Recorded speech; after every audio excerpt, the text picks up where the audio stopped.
I'll go ahead and at least start the introduction. So we're delighted to have Peter Abbamonte here as a visiting HANA scholar. He will be here for an extended period through January 7th, is that right? So plenty of opportunities to chat with him as the weeks go by. I don't know if you're hosting a Christmas party or not, but... I'll go to any party anyone invites me to. Yeah, so he's sitting in 315, in McCullough 315, if you want to drop by. So Peter has, I guess, got his PhD at the University of Illinois at Urbana, Champaign, and has come full circle eventually. But in the meantime, he was an NSF international scholar in the Netherlands briefly. He went back to Cornell to do a postdoc in biophysics. I didn't realize you had such varied interests. Yeah, I've grew rhodobacter. Yeah? Yeah. Cool. I didn't know how to pronounce that. I was gonna... That's the correct pronunciation. Excellent. Yeah.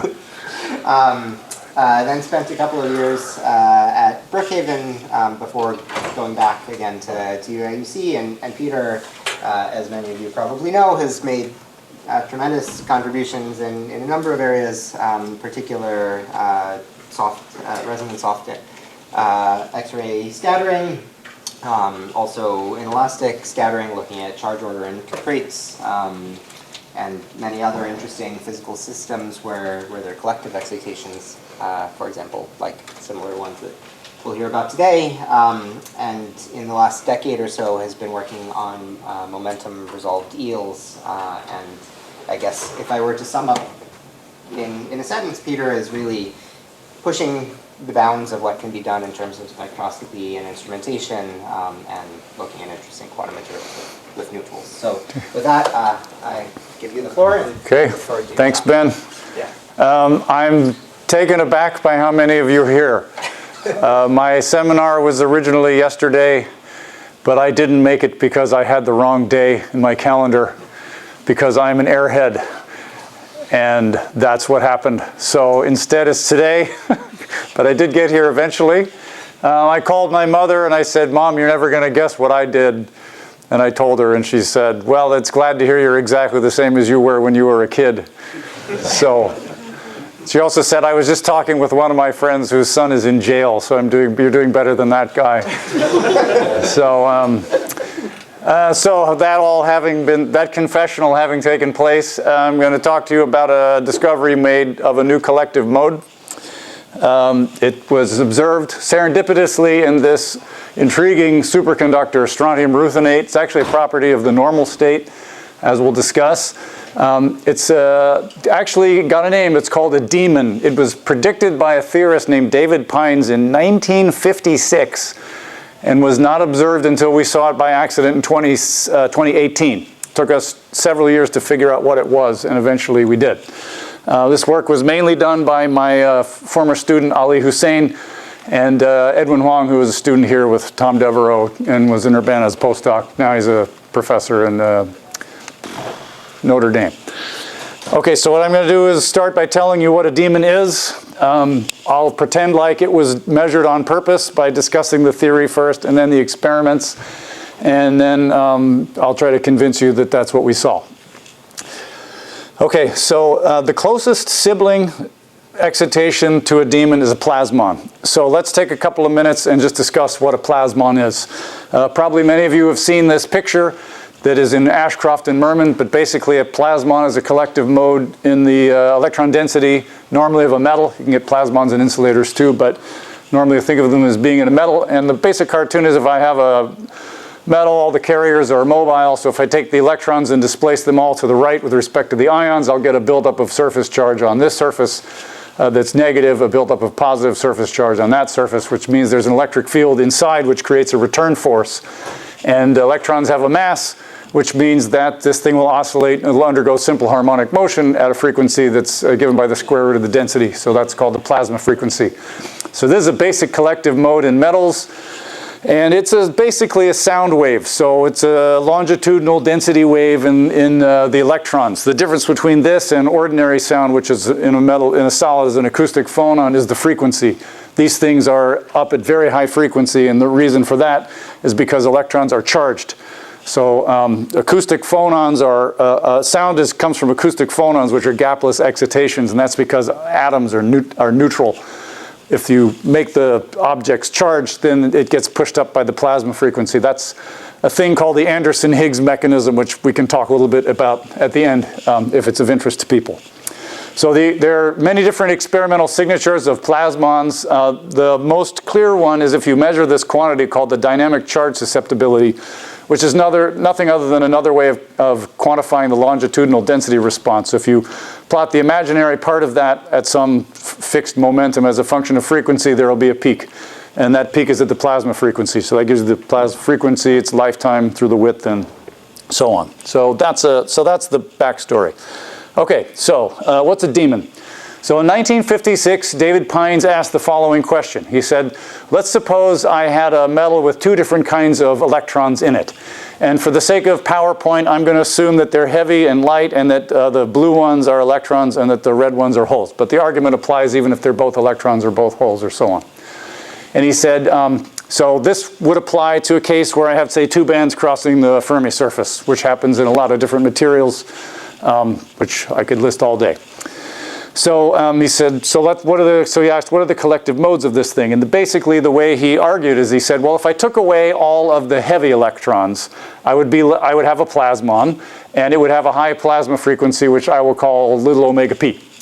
If I kept the light electrons and I removed if I kept all the heavy electrons and I removed instead the light ones, I would get another plasmon with a lower plasma frequency. And so he said, if I put them together, if I have all those electrons, I should still have two modes. They may hybridize with one another, but I should still have two of them. So he went through, so he applied the random phase approximation, which of course he did because David Pines invented it. And what he concluded is that there are two collective modes remaining. One of them is still at high frequency, which is sort of at the quadrature sum of the two frequencies of the individual modes. And the other one is gapless. And this thing has a velocity that's roughly given by the Fermi velocities of the two bands. And that thing is acoustic, so it has no mass.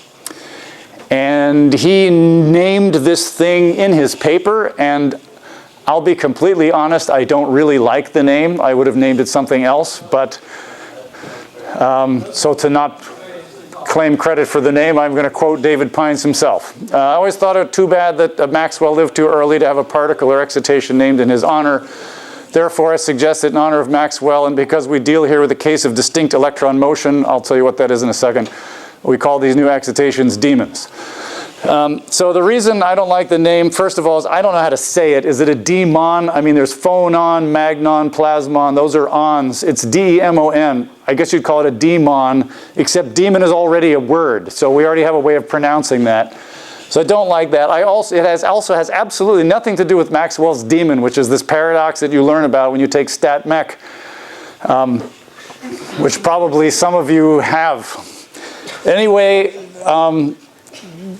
but you know, there's a funny thing that happens when a physicist passes away, their work sort of becomes like scripture.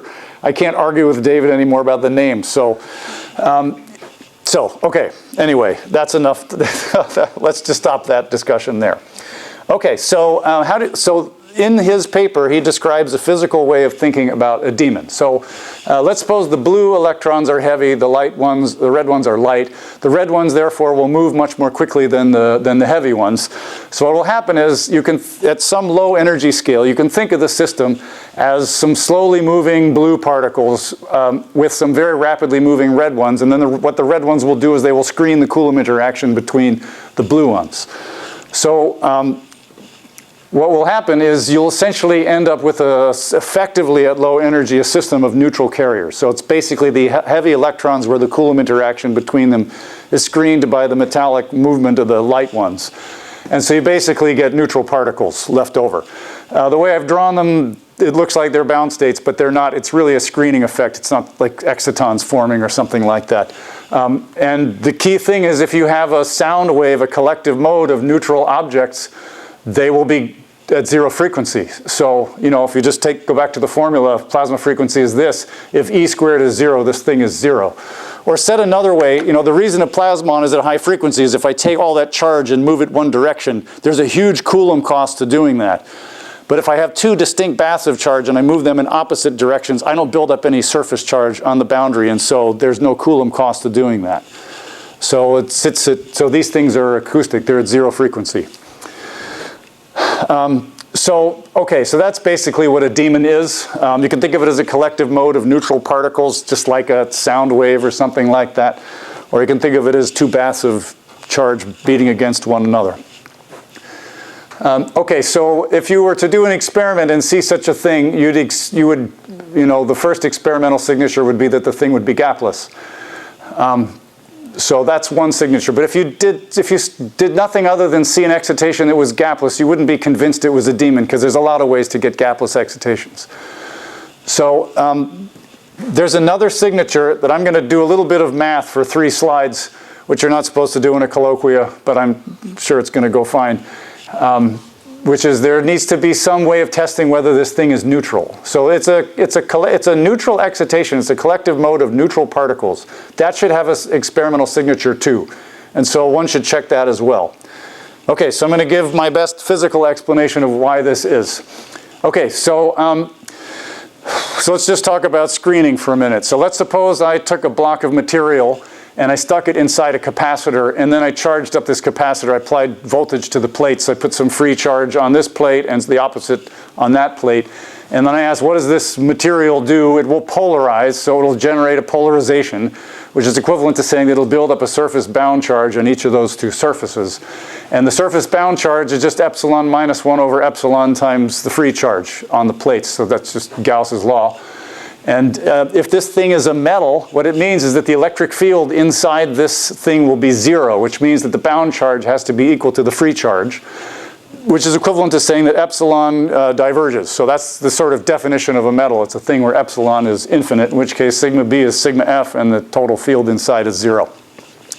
So that has consequences for the response functions of a metal. So there are 2 sum rules that sort of define the properties of a metal. And I'm not a theorist, so let me just say I have a very mechanical understanding of this. So I'm going to give you my mechanical version. So there are 2 sum rules that apply to metals. The first one is called the F-sum rule. And it basically says if I take this imaginary part, I multiply by omega and integrate over all frequencies, this sums to just the density, the total number of electrons, times a q squared that came from the Coulomb interaction, which is the Fourier transform of 1 over r. Okay, so that's the first sum rule. That guarantees that this thing the intensity of this thing will go like q squared as q goes to 0. The other thing is called the Friedel sum rule, which says that, and these are related, which says that if I take the product of v of q, which is the Coulomb interaction, e squared over q squared, times the real part of chi at 0 frequency as a function of q, this thing goes to minus 1 in the long wavelength limit. That is equivalent to stating that if I take a point charge and I put it in the metal, and then I wait, eventually the system will respond and fully screen that charge. Okay, this is the precise way of saying that. Okay, so this sets constraints on the integrated intensity of a plasmon as a function of momentum in a measurement. So if you measure the dynamic charge response as a function of q, this thing, integrated intensity, will go to 0 like q squared. It's required by some rules. The other thing that's important is that plasmons usually satisfy partial sum rules. So meaning if I don't integrate over all frequency, which is required to get all the electrons, if I can nevertheless, by integrating over the plasmon, this thing will usually sum to the number of valence electrons. So if you take a piece of aluminum and you integrate over the plasma frequency, you'll get 2 electrons per site instead of all the electrons, including the core states, because there's sort of a segmentation of excitations between valence excitations and core states. So plasmons usually satisfy partial sum rules, where I can sort of pretend like there are no high energy excitations and just integrate over just this thing. Okay, so demons, by contrast, behave completely differently. So let's suppose I had a material and all it had in it were these neutral, fully screened particles, meaning it had a demon but it didn't have a plasmon, which is impossible, but let's just pretend that would happen. So this thing would not be able to screen charge, because if I have nothing but these heavy particles that have been screened by the light ones, moving those doesn't change, I can't make electric fields by moving them. So The consequence of that is if I had a block of material that just had a demon and I put it inside a capacitor, it would build up no surface charge. Okay, it doesn't have any way to do that because neutral particles can't screen anything. The consequence of that is the real part of epsilon at 0 frequency is a function of Q, and the long wavelength limit has to go to 1. And that means this susceptibility cannot go like Q squared in the long wavelength limit. If you sit down and write out the power laws, it has to go like Q to the 2 plus alpha, where alpha is something greater than 0. Now it could be 2, it could be 100, I don't know, but it's just simply required that it has to have this property. So that has a number of important experimental consequences. The first one being that a demon cannot satisfy a partial F-sum rule. So plasmon, you can just integrate over the thing, pretend like all the core states are not present, and just say the total electron density is just the valence electrons. You cannot do that with a demon, which is equivalent to saying that a demon can never exist independent of some high-energy plasmon that's there eating the Coulomb interaction in the first place. So that's a little bit of a detail that's maybe not so exciting, but the more important thing is that a demon cannot couple to light. Okay, a demon has no signature in the dielectric constant or dielectric function of a material. So it's a neutral excitation, it's not dipole allowed, you can't couple to it with photons, at least at long wavelengths. And I think that's why people haven't seen them before, because most people measure materials by shining light on them. Okay, so good. So now if we go back and think and take David Pine's prediction that a demon is gapless, so let's pretend it has linear dispersion and ask, what does this imply for the integrated intensity of this thing as a function of Q? It means it should go like Q to the 3 plus alpha, where alpha is something greater than 1. So it's a little bit of an esoteric point, but it means that if you take this excitation and integrate over it, and it has a power law intensity, the intensity dependence, the momentum dependence of its spectral weight is a higher power of Q than would it be implied by the F-sum rule. That implies the thing is neutral. It's a little bit of an esoteric point, but it means that if you see a gapless excitation and you want to check that it is neutral, there's a way you can do it, which is by comparing its intensity to what you'd expect from the F-sum rule. Okay, so I don't know if everybody followed that, but it's, it will only be important if you don't believe me that it's a demon. Okay, good. So that's the backstory. So let's talk about the material. So the material of interest today is strontium ruthenate. So this is a single layer perovskite, has the same structure as some of the high temperature superconductors, but it is not a high TC superconductor. It has a TC of 1.5 Kelvin. It's famous because it used to be a triplet P-wave superconductor, but it's not anymore. Sounds like some of you knew this. Let's talk about that for a minute. So in the mid-90s, there was a well-cited NMR measurement where they measured the night shift of this thing through TC. And in a singlet superconductor, there will be an anomaly in the night shift when all the singlets form.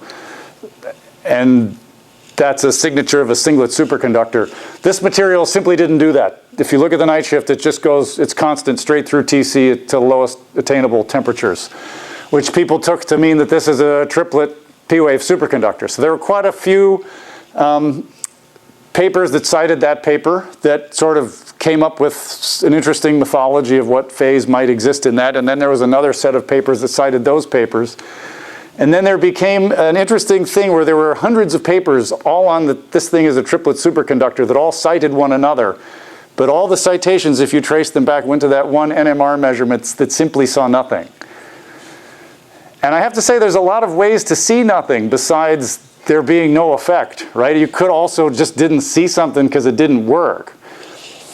So I remember talking to someone once who will remain nameless and saying, do we really know that this thing is a triplet P-wave superconductor? And the person who will remain nameless, who's quite prominent, said, oh yes, there's hundreds of papers on that.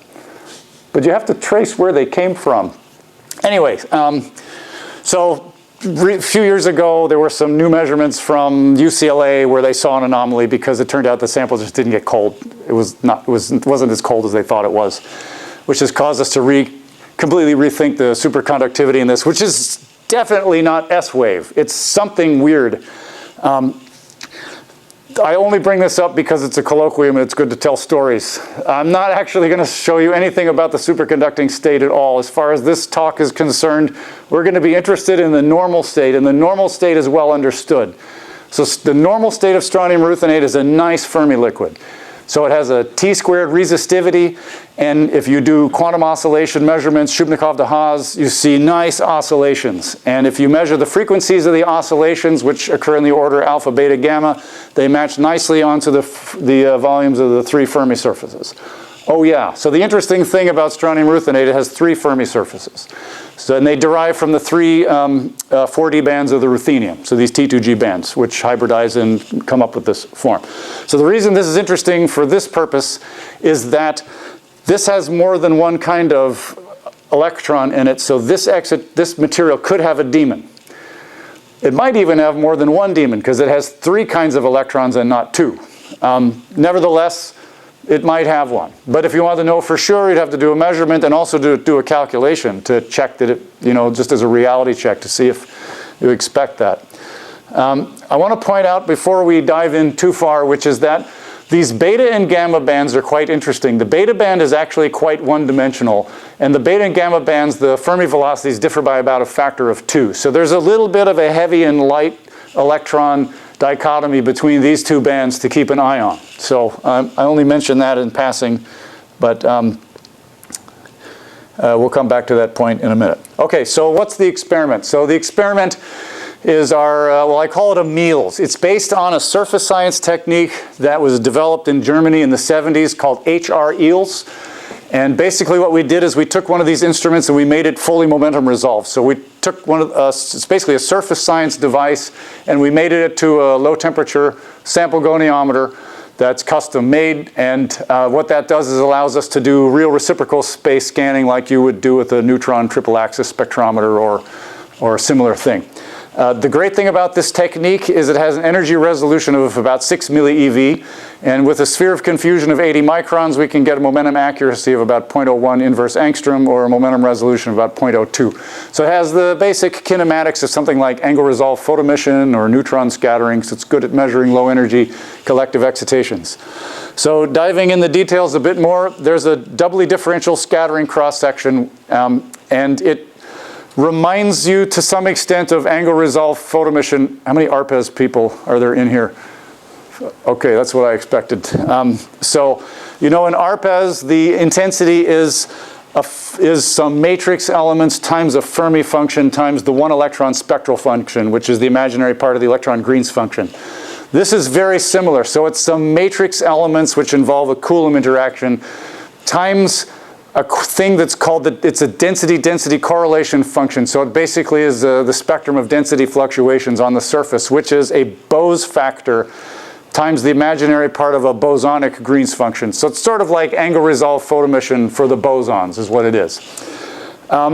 A better way to, but a movie's worth 1,000 words. So basically you take a surface of a material, cleave it exactly the same as you would in photoemission, and then you shoot an electron at it with well-defined energy and momentum. And then this thing will scatter from the surface and make a collective mode. You can measure the kinematics of the collective mode by measuring the energy and momentum transfer to the scattered electron. So it's an old technique from high energy physics, but we're applying it to condensed matter here. Okay, good. So the nice thing about it is it measures the dynamic charge response of the surface, which is not exactly the same thing as the quantity I showed you earlier, but it's related. We'll come back to that point in a minute.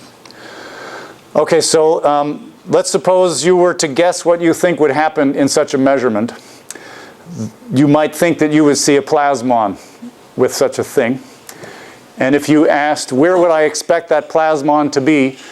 The answer is, you can tell by looking at the dielectric function. So the plasma frequency is always given by the point where the real part of the dielectric function of a material crosses 0. So the dielectric function of strontium ruthenate has been measured, and if you take the real part, it crosses 0 at around 1.5, maybe a little bit below 1.5 eV. So you might imagine you'd see a peak at 1.5 eV that had some momentum dependence given by the dispersion of this mode. Okay, so what do we see? So here is the first set of data. This is done by my student Ali, who now works for a quantum computing startup, of course. And so here's some data. So what these are Mills spectra at different momenta, starting at near the gamma point and marching out toward the pi 0 point in the Brouillon zone. So this is energy loss here. It's energy loss to the particle. This is the intensity here. There's always a big peak at 0, which is the elastic scattering. That's basically lead. And then then Q here is the momentum. And this is in neutron scattering units. So this is 0.12 reciprocal lattice units. What that means is that if I take 1 over that number, that's the wavelength of the excitation in lattice parameters. So Q of 0.12 basically means 8 lattice parameters wavelength. At any rate, at small q, there's a peak, and that's the plasmon. And its energy is a little bit less than 1.5 eV, but it's close. It's extremely broad. I mean, it's not a plasmon that you'd bring home to meet the parents, but it's gratifying to see that it's there, and it has roughly the energy that you expect. If you measure it as a function of momentum, it doesn't behave like you would hope. You might think such a thing would have a q-squared dispersion and then Landau damping. It doesn't do that at all. It actually ends up turning into a frequency-independent continuum that looks a lot like the marginal Fermi liquid phenomenology people talked about in the early 90s. I'm not going to talk about that in this seminar, but if anyone wants to come by and chat, I'll be here until January. Okay, so we also did some transmission EELS measurements just to make sure that there's no surface issues. If you do transmission EELS, you get exactly the same spectrum. So everything seems consistent. Okay, so what is interesting now, so this is in the high energy region. This is 1 eV. It's not particularly important for low energy physics of materials. So let's look down at low energy. So this is now 0 to 100 milli eV, and same kind of plot. And these is now a much smaller momentum scale. So it's 0.02, 0.03, 0.04. So this is the inverse of 50 lattice parameters. So it's quite a small momentum from the crystallographic point of view. And this is showing two temperatures, 30 Kelvin, 300 Kelvin. So just for comparison. And if you look at small q, you can see something familiar. So there's a phonon here at, I think it's 68 milli eV. So that's a well-known infrared active mode that people saw in FTIR measurements a long time ago. And then if you measure this as a function of q, something odd happens. There is a collective mode that comes out of the elastic line and disperses up. So at low momenta, it's not there. It's at low frequency, meaning it looks like it's gapless. And then as you increase momentum, it comes out. At some point, it collides with this phonon, gets broader, and then disappears at a critical momentum of about 0.08, which is still quite a small momentum on by some standards. The velocity of this thing is temperature dependent. I'm not going to talk too much about that unless people want to, but it's clearly gapless. The width is energy dependent, but sort of the order of 20 milli eV, and it's very dispersive. So we saw this thing in 2018. I didn't really believe it, so we measured it again. We eventually saw it 5 times in 5 different materials. I mean, it's all strontium ruthenate, but 5 different samples, so it's highly reproducible. Yeah, so that's a phonon. So the question is, what is this thing? It looks a little better if you put it on a color plot. So just scale the intensities so that they all match. And this is now energy loss on this axis, momentum on this axis, and then the intensity is in the color. So this bright spot down here, bright stuff, is the zero loss line. And then this is the optical phonon. Optical phonons tend to not be particularly dispersive, and that one's not. And then there's this thing. So Ali showed this to me, and I immediately said that's an acoustic phonon, because the acoustic phonons are gapless things that you see in materials. But if you start digging in, it can't be. The reason is its velocity is way too high. So the velocity of the thing is 0.64 eV angstrom, so h bar v. I don't know why graphene people always state the velocities with an h bar on them. So we did the same here. But anyway, it's 0.64 eV angstrom. That's about a factor of 100 faster than the sound modes, than the sound velocity. It's actually similar to the Fermi velocity. As you may remember, the Fermi velocity of graphene is about 1. So it's close to that. It's way too slow to be a photon, by the way. H bar C is 2000 eV angstrom. So it's not a photon. It's something from the Fermi surface, something Fermi velocity-like. So the first thing I thought it could be is maybe it's a surface plasmon. The surface plasmon dispersion in a metal always looks like this. So there's sort of a Q squared term, and then this thing shoots down to 0 because what happens is the plasmon will mix with the light cone, and then it turns into a polariton, and then there's a gapless thing, which is really because it's a photon. It turns out you cannot possibly measure that with any massive particle because photons are way too fast. There's a principle in scattering, which is you can't measure in excitations that's faster than the velocity of the object that you're throwing at it. And photons move at the speed of light. You can't measure them in scattering. So it can't be that. If you see surface plasmons in EELS, they show up at just at this frequency here that's called a Ricci frequency, which in strontium ruthenate is about 1.4 eV. What is going on with the lights? That doesn't bother me if it doesn't bother you. I'm just wondering if we need to be heading for the fire exits soon or something. Okay, so that seems to discount this. Another possibility is it's just a surface state. You know, if you take a piece of beryllium and cleave it, there's a surface state there. And that is like a 2-deg, and plasmons from 2-degs are gapless. And so we spent quite a bit of time trying to find out if strontium ruthenate has a surface state, and it does. And ZX's group published this in 2001. It was Andrea Damascelli's postdoc work. But it turns out the surface state vanishes if you expose the system to carbon monoxide. And it only takes about a half a Langmuir of CO. And we had lots of CO in our chamber, so this thing is definitely fully passivated. So that didn't seem to make sense either. The only thing left was, could it be this demon thing? The only reason I know about demons is I was a student of Phil Platzman, who none of you have probably heard of, but in his book he had a chapter on what happens in multi-particle plasmas, and this was in there. So I just knew about this from my days as a student with Phil. What did he call it? He called it an acoustic plasmon, which was the other competing word.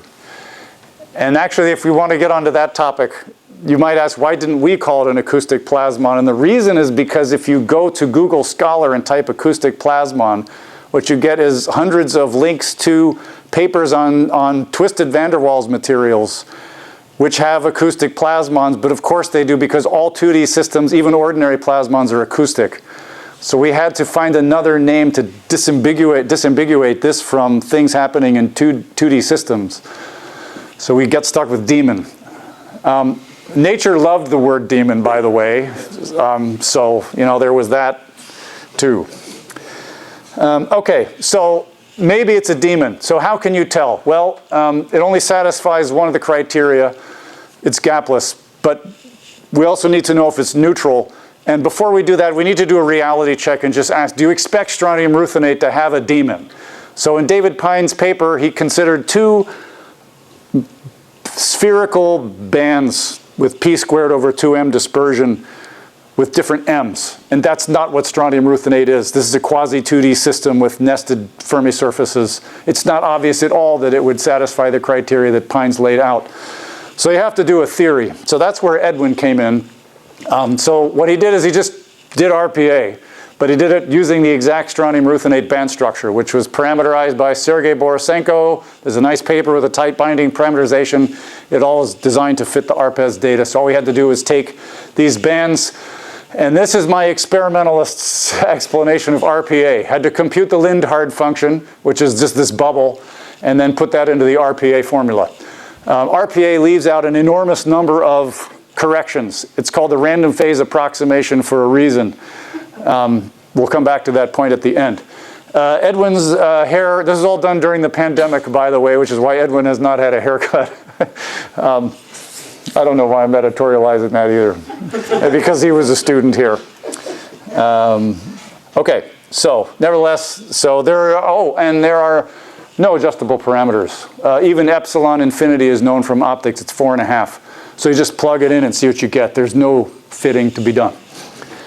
Okay, so this is what you see. So this is the imaginary part of chi. This is the bulk 3D chi, which is not exactly what we measure in the experiment.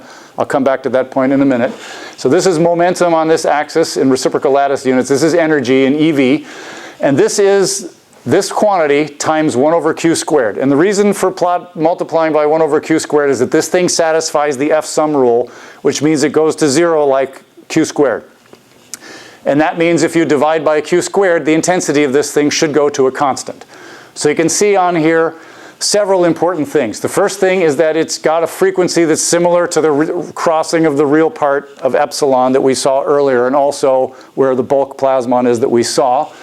And you can see that it satisfies the F sum rule, okay, because it has this 1 over q squared behavior. So I said, okay, that's good. You'll note, by the way, this is very sharp. And the reason is because RPA leaves out an incredible number of decay mechanisms, 3, 4-body, 8-body, 6-body decay processes that just aren't there. But it'll tell you how many modes are present in their rough energy scale, but not the width. Okay, so then we said, all right, let's look down at low frequency and see if there's a demon, and there's not. So that was quite disappointing. But look closely. So let's just zoom in on this black region here. If you look closely, actually, there's something there. There's a mode there. It's hard to see because it disappears as it gets to 0. And if you think about it for a minute, if it's a demon, it must, because a demon doesn't satisfy the F sum rule. Its intensity isn't going to go like q squared. It's got to go to 0 faster than that because it's a neutral excitation, meaning it doesn't contribute to epsilon as q goes to 0, so its intensity has to go to 0. So if you take this picture and instead divide by q to the 4th, there's the mode.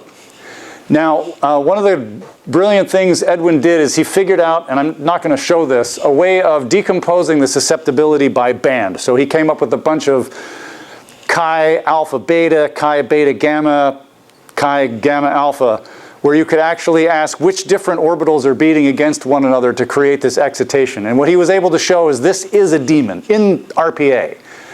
And it's a demon corresponding to an out-of-phase oscillation of the beta and gamma bands, okay, which are the ones that I showed you earlier had Fermi velocities that differed by a factor of 2.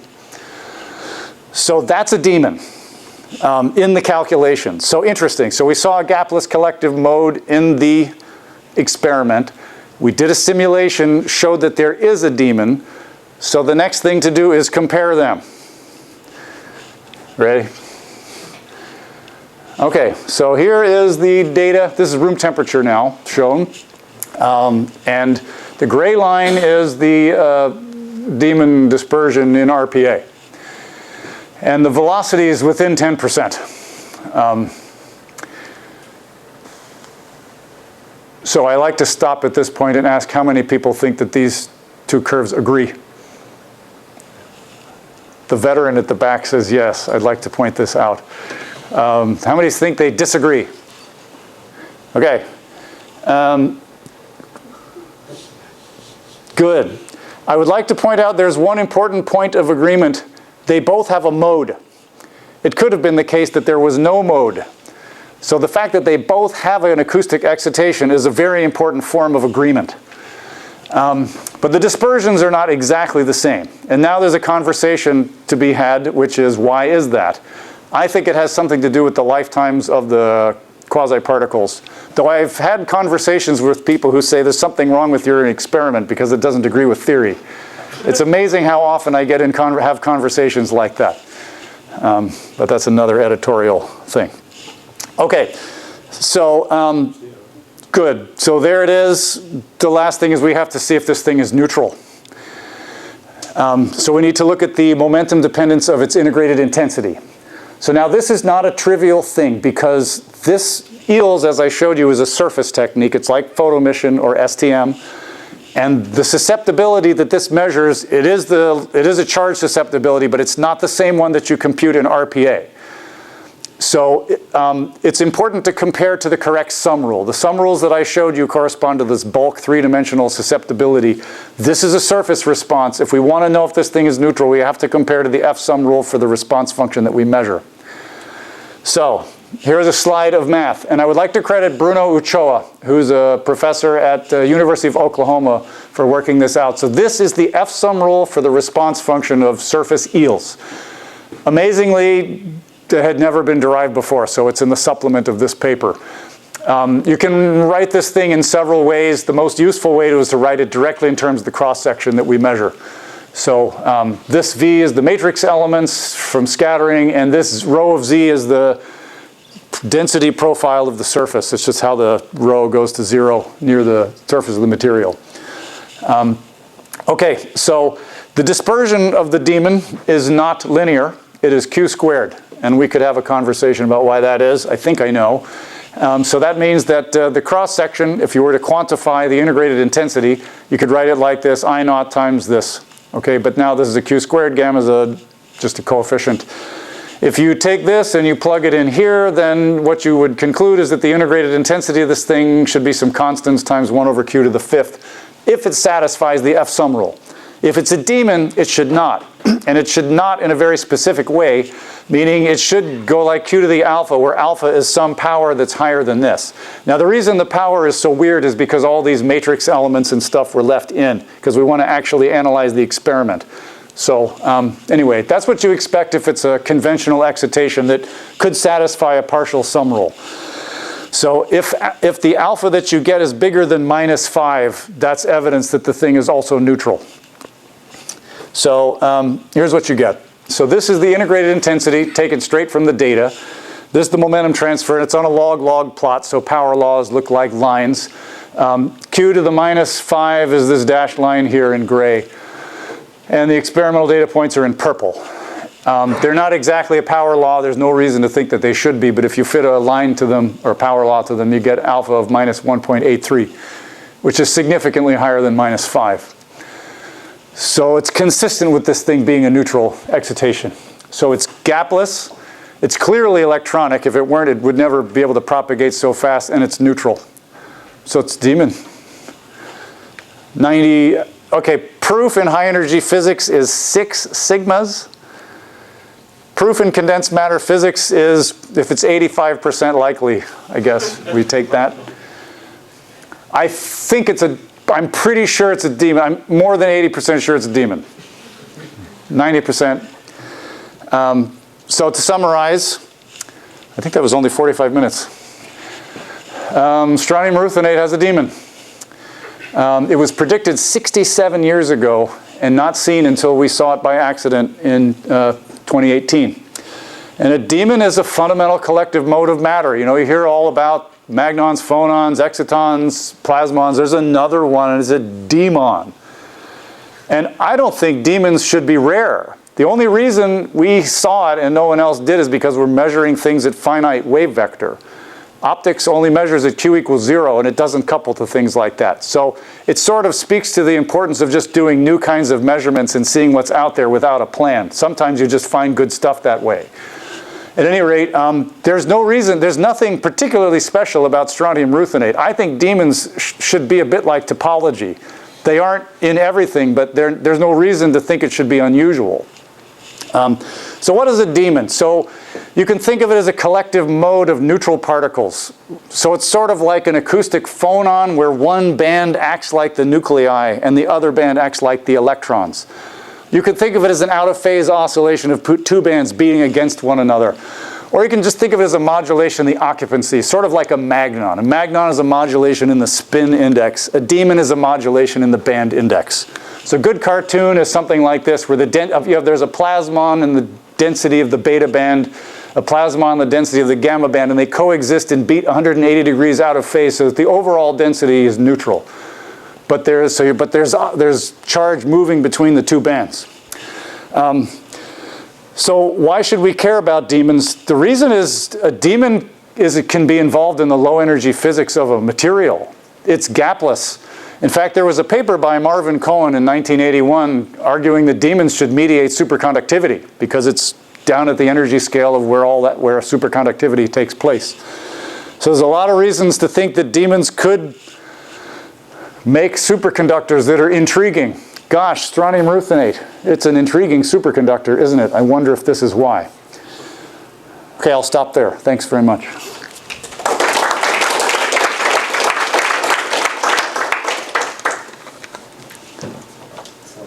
Plenty of time for questions. Are those the two Fermi surfaces that you're talking about? The Yeah. red and the blue? Yeah, yes. So is it really kind of a one-dimensional problem? That's, like you said, if those were exactly squares, it would be one-dimensional. Well, I mean, It's not exactly a square though, so no. It's not exactly, but is that what gives this, makes it more likely to see in this material? I don't know. Let me tell you one thing, which is that the thing that damps collective modes is, one thing is Landau damping.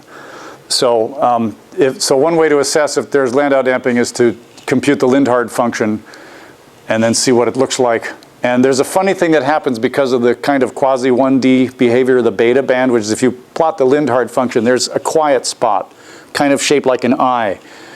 And if you, where the Landau damping would be reduced. And if you look at the dispersion of the demon, it's in that quiet spot. So it could be by accident that it just happens to be underdamped, and so we saw it. Yeah, so maybe we got lucky.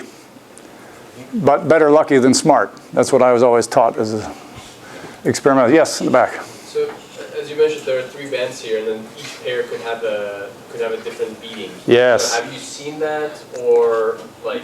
Meaning, is there another demon? Or are there other demons? There's another demon. Sorry? There is another demon. Okay.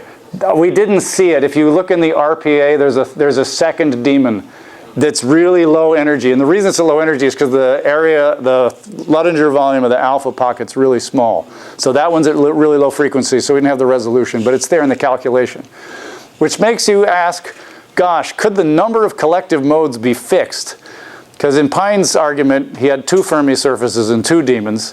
Here there's 3 Fermi surfaces, well, I'm sorry, had 2 Fermi surfaces, 2 collective modes, a plasmon and a demon. We have 3 Fermi surfaces, 3 collective modes, a plasmon and 2 demons. So I gave a talk on this in Aspen, and Piers Coleman was there, and he said, and he went to his hotel room and came back, and he said, I can prove that a material with n Fermi surfaces will have 1 plasmon and n-1 demons, and this is guaranteed by gauge invariance. Now that doesn't mean they won't be overdamped because there's a lot of Landau damping. You'll necessarily see them. But I think the number of excitations is sort of determined by the number of degrees of freedom. So in other words, these should not be rare, right? I know. I know. I'm waiting for the killer question, but it hasn't come yet. I just have a curious question about the demons. Because the light electrons or light carriers are kind of screening the heavy carriers. Yeah. Do they have any spin interactions? Do they have any Ooh. You mean is the spin of the particles? We left spin orbit out of the calculation, but in reality, there is a spin orbit. The bands have there's a spin texture in these bands, and what it means is there will be a spin texture in this mode. I don't know what it looks like. We didn't calculate that, but it should have a slight magnetic property, which means in principle you should be able to see it with neutron scattering. It's probably going to have really low intensity, but it's a little bit magnetic for this reason. That would be a good thing to calculate, which has not been done. Shoot. Yeah, the technique you've got will, if you wish, put a reciprocal lattice vector on the electron as it goes out. Yeah, it does that. And that doesn't affect the energy at all. And you're lucky, because of it's just the scattering. But I'm wondering, does this signal show up at more than 1 G? If you go to the next Brouillon zone, it's there. Is there any matrix element benefit from doing that? There is a matrix element disadvantage. Yeah, the next zones are all weaker. But one of the things about this technique is it is embarrassingly consistent with Ashcroft and Merman ideas about the periodicity of reciprocal space. If you go to the next zone and look at that gamma point, you always see the same stuff. I don't know if that's embarrassing is the right word, but it's sort of surprising that textbook stuff works that well to me.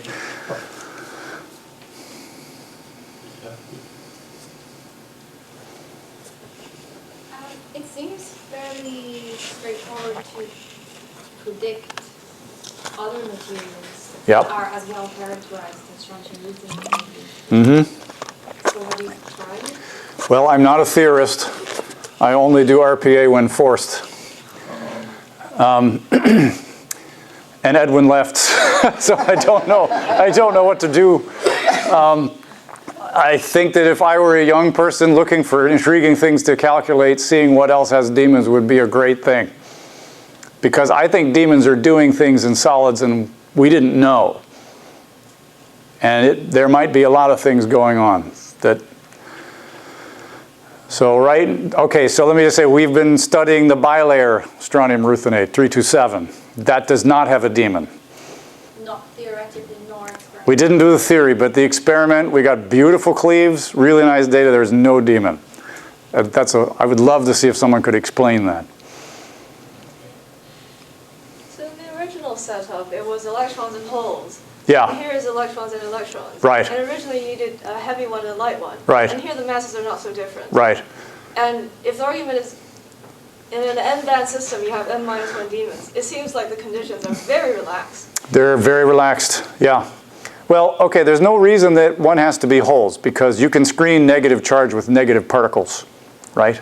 So that clearly doesn't matter. In Pine's paper, he has a caricature where he looks in the limit where you have really different masses. So he has really light ones, really heavy ones, and he showed you get this demon. It doesn't prove that you don't get demons in other situations. So I don't think that we know under what conditions you have them and what conditions you don't. But strontium ruthenate clearly has one. It comes straight out of the RPA. So I think Pines gave us a caricature that works in a certain limit, but it's not general. In Edwin's calculation, there is also around 100, 150 millieV feature. It seems quite strong. Ooh, yeah. This one. This thing? Yeah. That one. Yeah, that's another mode, but it's gapped. But do you see that? No.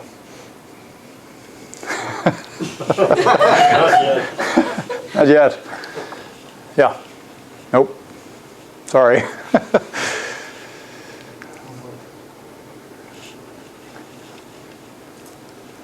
In the Sn2RuO4 calculation, how do you subtract out the elastic bit, which is super strong? Ooh. Yeah. How do we subtract out the elastic line, which is super strong? We fit it with a two-component spectrum, a zero loss feature and a acoustic feature, and then so there's some fitting involved. And then, yeah, there's a discussion to be had whether that was right. Seems to work. I had a backup slide on that, and I didn't put it in. Yeah, it was a fitting-based argument. One more? Mentioned there should be n-1 demons. Yeah. But really, there should be only one acoustic one, because all the others would be optic, but maybe a low frequency. That's Yeah, maybe. Yeah, maybe. I don't know. Yeah. I mean, what Pierce said is there's one that eats the Coulomb interaction. You know, there's an Anderson-Higgs thing that eats, and then the rest, once the Coulomb interaction is killed by one mode, the rest can be gapless. I mean, why not? Then they're just like sound waves. So. well, but there's only one sound wave material. Yeah, it's true. There's only one acoustic phonon. Yeah, I don't know. That's an excellent question. I don't know all the answers to these. Yeah. All right. Should we So if quit there are early? other questions, let's thank Peter again. Yeah.